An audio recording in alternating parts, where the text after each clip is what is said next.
The diner on Route 62 had been there longer than most of its customers had been alive. The same red vinyl booths, the same crack in the counter near the register, the same smell of coffee that had been brewing since sunrise. It was a place where time moved slower, where the waitress knew everyone's order before they even sat down. At 11:30 a.m., the lunchtime crowd started to gather.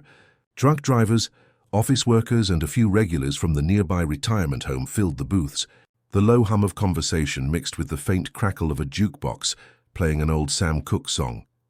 In the corner near the window sat Harold Jenkins, an 82-year-old retired army mechanic. He came to the diner every Thursday for the same thing: black coffee, a turkey sandwich, and a slice of lemon pie.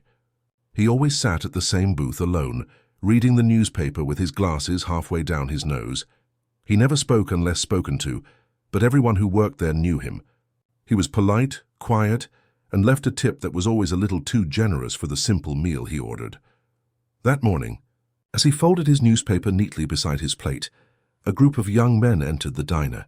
They were loud, full of easy confidence, construction workers on break, still in their dusty boots and neon vests. The tallest of them, a man named Chad Walters, led the way. Chad was in his mid-30s, broad-shouldered, loud by habit, and the kind of man who thought every room was better when he was the center of it. He slapped the counter with his hand and grinned at the waitress. "Morning, Brenda.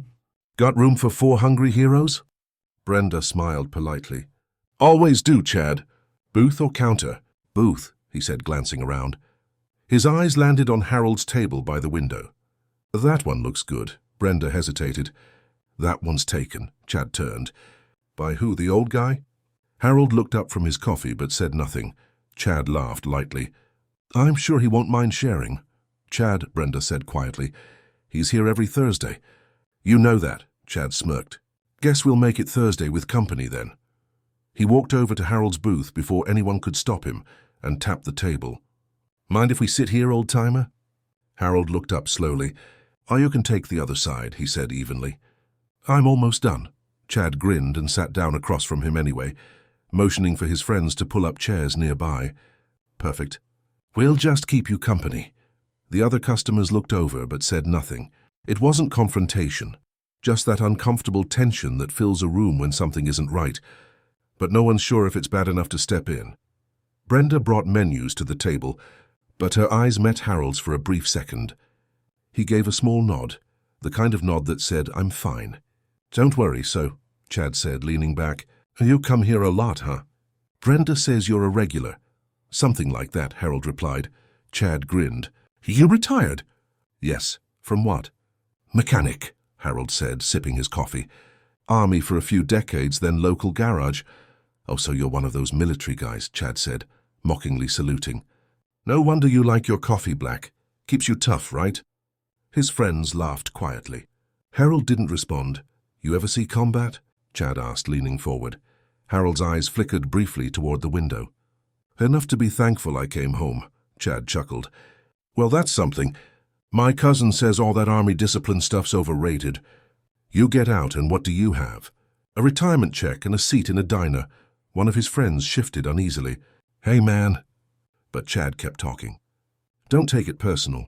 I just think the whole hero thing's a little played out, that's all. You guys did your time, sure, but—" Harold folded his napkin neatly and set it beside his plate. His movements were calm, deliberate. "Son," he said softly, "you might want to lower your voice." Chad blinked. "Why? You gonna give me a lecture?" "No," Harold said, looking him straight in the eye, "because respect doesn't need an audience. It just needs to show up." For a moment the air shifted. Even the sound of the jukebox seemed to fade. Chad opened his mouth to speak, but before he could, the diner door opened, and a man in a dark suit stepped in. He looked out of place among the local, sharp posture. Clipped haircut, earpiece tucked discreetly behind his ear. He scanned the room once, then spotted Harold. "Dad," the man said, walking over, "I thought you'd still be home." "What are you doing out here?" "Just having lunch," Harold said with a small smile. "Same as always." The man exhaled, clearly relieved. "You should have called." "I've been trying to reach you all morning." Chad's smirk returned. Well, guess the old guy's got company." "Who's this, the lawyer?" Harold's son turned to him slowly, expression unreadable. "No, I'm his son," Chad leaned back. "Oh yeah, what's your name?" The man reached into his jacket, pulled out a small leather case and flipped it open. The diner lights glinted off the seal. "Assistant Director Daniel Jenkins," he said calmly. "Department of Homeland Security." The diner went silent. Completely silent. Chad's grin faltered. His friends froze, eyes widening. Brenda stopped mid-step at the counter. Even the cook in the kitchen peeked around the corner. Harold looked at his son, half amused, half exasperated. "Danny, you didn't have to do that." "I know," Daniel said gently, "but I figured some introductions might help." Chad swallowed hard. "Homeland Security, like the actual Homeland Security?" Daniel nodded. "That's right." Harold took a slow sip of coffee. "He works with folks who protect this country the way I used to. Just different tools." For once, Chad didn't have a word to say. Brenda approached quietly. "Everything all right here, Mr. Jenkins?" Harold smiled softly. "It is now." Daniel looked at Chad. "You should be careful how you speak to people, son. You never know who they are or what they've given for the country that lets you sit here freely." Chad nodded slowly. "Yes, sir." Harold stood, setting his hat on his head. "You boys enjoy your lunch."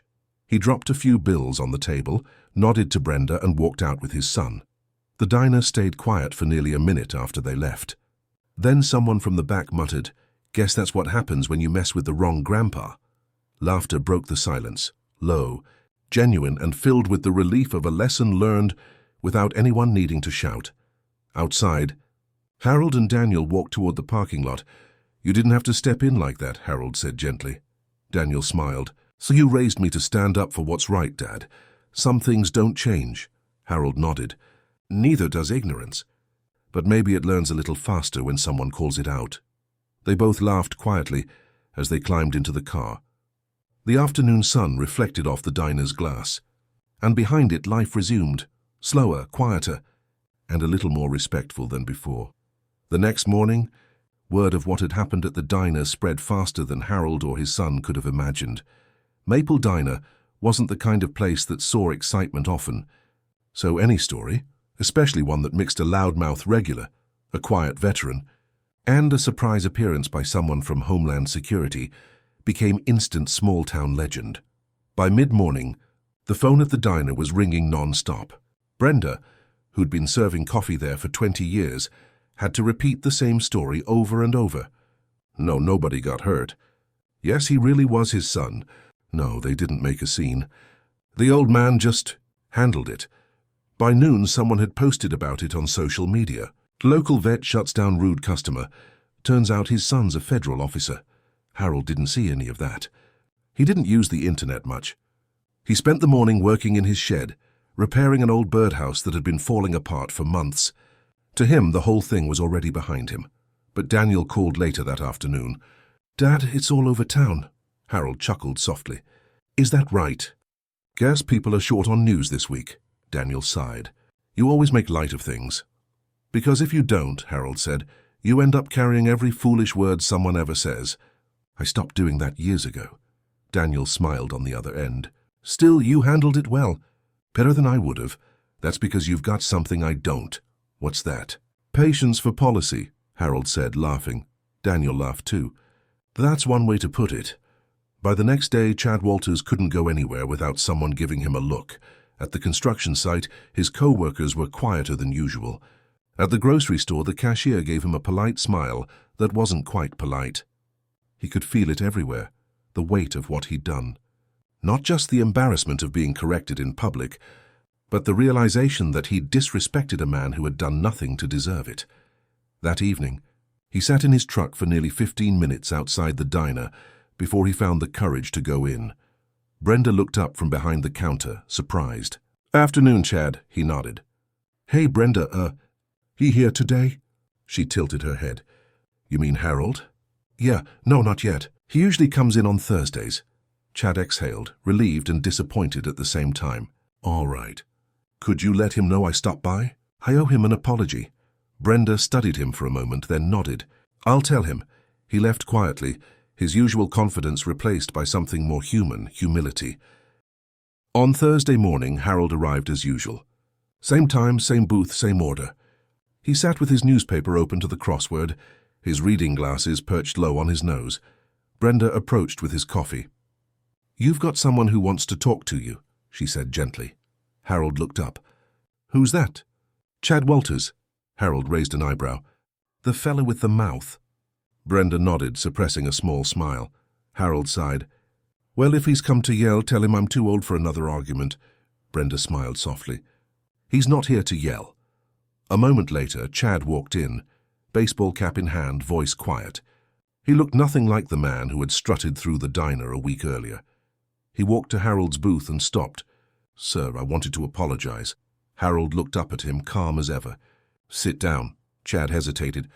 "You sure?" "Son, if I weren't, I'd have kept reading my paper." Chad sat. For a few seconds, he said nothing. The silence stretched just long enough for it to feel uncomfortable. Finally, he spoke. "I was out of line, completely. I embarrassed myself, and worse, I disrespected someone who deserved nothing but respect. I don't know why I said half the things I did." Harold folded his paper. "I do." Chad looked up. "You were trying to make yourself bigger by making someone else smaller," Harold said gently. "People do it all the time. It never works, but it's easy to fall into." Chad nodded slowly. "You're right." Harold sipped his coffee. "You're not the first man to learn a hard lesson in a diner, and you won't be the last." Chad smiled faintly. "Well, I'll make sure I'm not in the next story." "Good," Harold said, smiling back. "Then you're already ahead." They sat in silence for a moment. Then Chad reached into his pocket and pulled out something, a small folded card. "I stopped by the Veterans Center downtown," he said. "They're hosting a repair project next weekend, fixing up old houses for retired servicemen. I signed up." Harold raised an eyebrow. "You handy with a hammer?" "Not yet," Chad said, chuckling. "But I'll learn," Harold smiled. "That's a good start." As Brenda brought over their food, one turkey sandwich, one cheeseburger, she gave Harold a knowing look. Harold just shrugged. "Man's trying," he said quietly. "That's what counts." By the time they finished lunch, something had shifted between them. Chad didn't talk as much, and Harold didn't need to. There was a quiet understanding that replaced the awkwardness, a bridge built not from guilt but from change. When Chad left, he extended his hand. Harold shook it firmly. "Thank you," Chad said, "for giving me a second chance." Harold smiled. "Son, if the world stopped giving second chances, none of us would still be here." Chad nodded and left the diner. From the window, Harold watched him cross the parking lot, his stride slower, more thoughtful. He turned back to his coffee, the newspaper folded neatly beside his plate. Brenda stopped by with a refill. "Making friends now?" she asked lightly. Harold smiled. "Making reminders," he said. "The kind that last longer than a headline." That night, Daniel called again. "Dad," he said, "saw something online today. Looks like that man came to apologize." Harold chuckled. "You keeping tabs on me?" "Not exactly." "Someone tagged you in a post. The town's calling you the diner gentleman." Harold groaned softly. "Good grief," Daniel laughed. "You always told me respect is quiet, but I think this one's making noise." Harold smiled to himself. "Let it. Maybe the right kind of noise does some good." He looked out the window at the darkening sky. Somewhere across town, a younger man was making better choices because of a mistake. That was enough for him. The world wasn't perfect, but sometimes it listened, and when it did, even a small moment in a quiet diner could make it stand still again. 2 weeks passed quietly after that unexpected lunch. The rhythm of life in town returned to normal. Coffee brewing at dawn, construction trucks rolling through Main Street, and the Maple Diner humming with the usual lunchtime chatter. But under that ordinary calm, something had changed. People started noticing small things. Chad Walters, the once loud, overconfident foreman, had stopped holding court at the counter. Instead of interrupting conversations, he listened. Instead of ordering first, he waited. He still laughed, but it was softer now, more genuine. One morning, Brenda saw him pull up in his pickup truck and unload boxes of canned food. "Community drive," he said shyly when she asked. "For the Veterans Center. Figured I'd help since I've got the space." Word of his volunteer work spread quietly, just as Harold preferred. Harold himself stayed the same, calm, polite, predictable in the best way. He still came in every Thursday at 11:30 sharp, sat in the same booth, and read his paper with that slight squint of concentration that made him look like he was solving the world one crossword clue at a time. But one Thursday, as he walked into the diner, something new was happening. The Veterans Center had posted flyers across town for a small fundraiser, Repair for Respect, a community project helping elderly veterans with home repairs. The diner was hosting a breakfast event to gather donations. Brenda had asked Harold weeks ago if he'd mind being the honorary guest, and though he had protested, "I'm not much of a guest, just a customer," he'd finally agreed. When he stepped inside, the diner was busier than usual. Posters on the walls showed volunteers fixing old houses, kids holding paintbrushes, and neighbors working together. The air smelled of pancakes and maple syrup. Brenda spotted him and smiled. "There's our man of the hour." "Morning, Brenda," Harold said. "Looks like you've been busy." "You can thank Chad for that," she said. "He helped organize half of it." Harold raised an eyebrow. "Did he now?" Before she could answer, Chad came from the kitchen carrying a stack of folded shirts with the fundraiser's logo. "Respect is repair." "Morning, Mr. Jenkins," he said, smiling warmly. "Didn't expect to see you this early." "I came for the pancakes," Harold said dryly. Chad laughed. "That's fair. You'll get the first plate." Harold glanced at the shirts. "You're running the show now." "Just helping," Chad said modestly. "Figured I owed you and a few others something better than words." Harold nodded approvingly. "You're doing fine, son." As the event went on, people filled the booths, families, veterans, local business owners. Daniel even arrived unexpectedly, walking in with his suit jacket folded over his arm. He spotted his father across the room and smiled. "Dad," he said, giving him a light pat on the shoulder, "you didn't tell me this was happening." "I didn't know until I got here," Harold said, smiling faintly.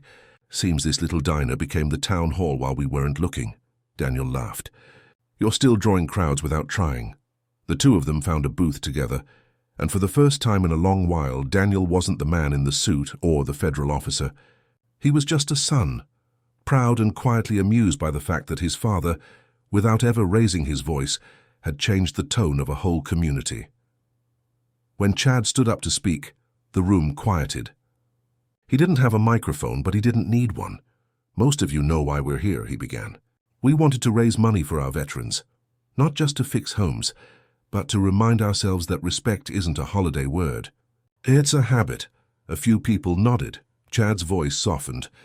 "A few weeks ago I forgot that. I disrespected someone who didn't deserve it. I didn't know who he was, and I didn't care to find out. But he taught me something. Not with anger, not with punishment, just by being steady when I wasn't. That's the kind of strength I want to learn." He paused, then looked toward Harold's booth. "So, Harold, thank you. You didn't embarrass me that day. You gave me a lesson that stuck." The room went still again, the same way it had that first day in the diner. But now the silence carried warmth instead of tension. Harold cleared his throat and said simply, "You learned faster than most." "That's what matters." Applause filled the room, not loud or forced, but real, the kind that comes when people recognize decency. Afterward, Daniel shook Chad's hand. "You've got a good heart," he said. "Took courage to stand up here today," Chad smiled. "Runs in the Jenkins family, I guess." Daniel chuckled. "You're learning." Later, when the crowd thinned and the plates were cleared, Harold sat by the window sipping his coffee. The sunlight caught the corner of the flag folded on the wall, the one Brenda had put up to honor the town's veterans. Daniel joined him quietly. "You realize," he said, "that you might have started something bigger than you think." Harold smiled faintly. "I didn't start anything. I just didn't stop what was right from happening." Daniel leaned back. "Still sounds like leadership to me." Harold looked out the window at the people still talking outside, laughing, loading cars with leftover supplies. "Leadership's a lot like respect," he said. "Best kind happens when nobody notices it." They sat there for a while, father and son, sharing coffee in silence. The world outside carried on, softer now, more aware. When Harold finally stood to leave, Chad called after him, "See you next Thursday?" Harold grinned. "Wouldn't miss it." As the door closed behind him, Brenda shook her head, smiling. "You know, that man doesn't say much, but somehow he gets the whole town to listen." Daniel looked at her and nodded. "That's the thing about quiet men," he said. "You only notice how much they matter when the room finally goes still." The years rolled on, and the town changed in small, beautiful ways.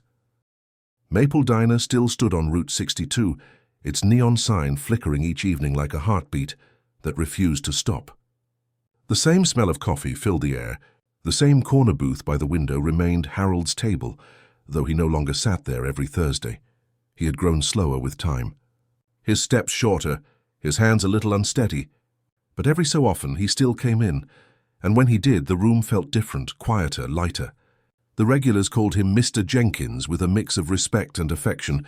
Even Chad never stopped calling him Sir. The Repair for Respect project became an annual tradition. Each spring, volunteers gathered to paint fences, fix porches, and help elderly residents with small repairs. The event had grown far beyond Maple Crest. Neighboring towns joined in, local businesses donated supplies, and every flyer carried the same simple slogan, "Respect builds more than houses." It started as a fundraiser. It became a movement. Harold never claimed credit. Whenever people tried to thank him, he'd wave a hand and say, "I just came here for coffee." But everyone knew it had begun the day the diner went still, when one quiet man reminded everyone what decency looked like. One sunny afternoon, Brenda hung a small plaque by Harold's booth. She didn't tell him she was doing it. It read, "In honor of Harold Jenkins, who taught this town that respect needs no noise." When Harold arrived the following Thursday and saw it, he chuckled softly. "You all are going to make me too famous to sit in peace." Brenda smiled. "It's too late for that. Coffee's still hot?" "Always." He sat in his usual spot, looking out the window at the familiar street. Across the road, he could see Chad helping a group of high schoolers load tools into a van for the next community project.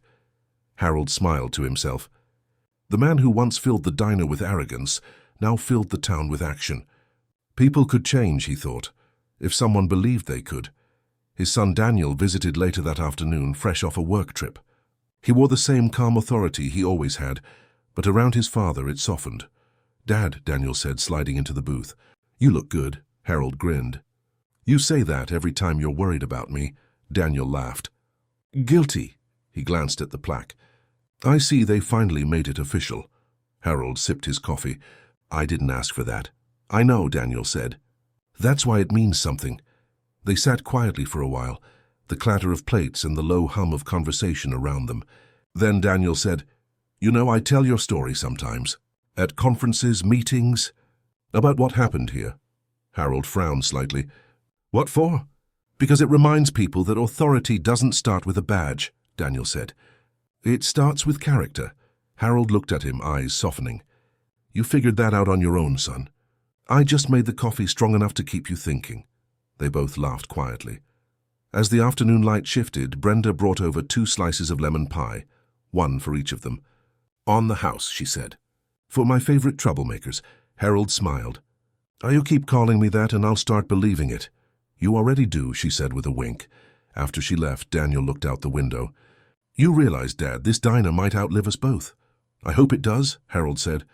"Places like this remind folks that people aren't as different as they think." He paused, his gaze distant. "Everyone's just trying to be seen, to be treated like they matter. That boy, Chad, he just needed to be reminded." Daniel nodded. "And you reminded him without ever raising your voice." Harold smiled faintly. "That's because life taught me something long before he did." "What's that?" "That the loudest person in the room usually needs the most grace." Daniel sat quietly with that for a moment. Then he said softly, "You've given this town a lot more than grace." Harold looked around the diner, at the laughter, the easy talk, the faces of people who had learned to look at each other differently. "Maybe," he said, "but I've gotten plenty in return." Years later, after Harold passed peacefully at home, the town gathered at the diner for a memorial breakfast. It wasn't formal, just the way he would have liked it. People told stories between bites of pancakes and sips of coffee.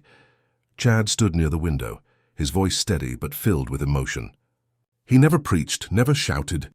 He just showed us that respect isn't earned by rank, it's offered by choice. And once you start offering it, you never stop. He paused, looking around. "That man changed my life.